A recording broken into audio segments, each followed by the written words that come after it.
हम सब की लाइफ में एक ऐसा मोमेंट ज़रूर आता है जिसमें हम लोग स्टक फील करते हैं कि हमने सब कुछ कर लिया बट कुछ हो ही नहीं रहा, कुछ फ़ायदा ही नहीं हो रहा।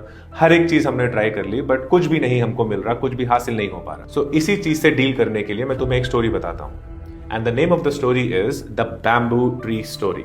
नाउ इमेजिन तुम लोग बड़े शौक से बैम्बू ट्री प्लांट के सीड्स खरीद के लेकर आए। उनमें से तुमने कुछ सीड जो है अब सो कर दिए। सो करने के बाद तुमने उसे पानी दिया बड़े एंथुजियाज्म के साथ, पानी डालेंगे उसको, इनफ सनलाइट उसको प्रोवाइड कराई और अब तुम वेट कर रहे हो कि वो उगे ना। ऐसा करते करते एक हफ्ता हो जाता है बट इतना सा भी बाहर नहीं आता वो।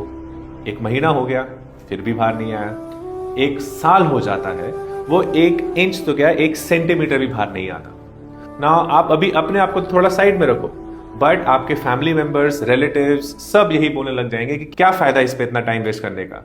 तू रोज इसको पानी भी देता रहा, तूने इसको इनफ सनलाइट भी प्रोवाइड करवाई, तूने इसको बेसिकली उस तरीके से एनवायरनमेंट पे रखा कि उसकी ग्रोथ हो जाए बट कुछ भी तो नहीं हुआ। क्या फायदा हुआ इसका। सब तुमको ताने मारना शुरू हो जाएंगे और जब वो ताने मारना बंद करेंगे तो शायद तुम अपने आप को ताने मारना शुरू हो जाओ कि यार क्या फायदा हुआ, मैंने सारा टाइम वेस्ट कर दिया, ये तो इतना सा भी बाहर नहीं निकला, मैंने पैसे भी वेस्ट करे, अपना टाइम भी वेस्ट किया।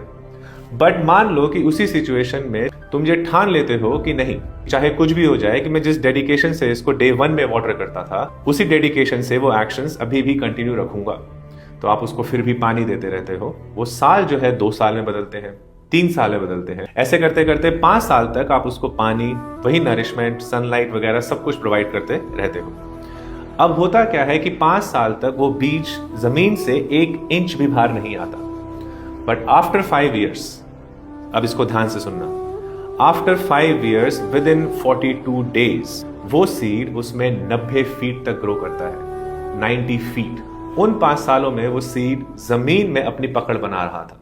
तो अब इससे तुम लोगों को क्या सीखना है कि अगर तुम किसी भी काम के लिए लगे पड़े हो और वो तुम्हें फ्रूट नहीं दे रहा है, चाहे वो कुछ भी हो, तुम्हारे करियर से रिलेटेड हो, एग्जाम से रिलेटेड हो, अगर तुमको ऐसा लगे कि तुमने सब कुछ कर लिया बट कुछ भी नहीं हो रहा और तुम्हारा हार मानने का मन करे, तो इस स्टोरी को जरूर ध्यान रखना या फिर इसे फिर से सुन लेना।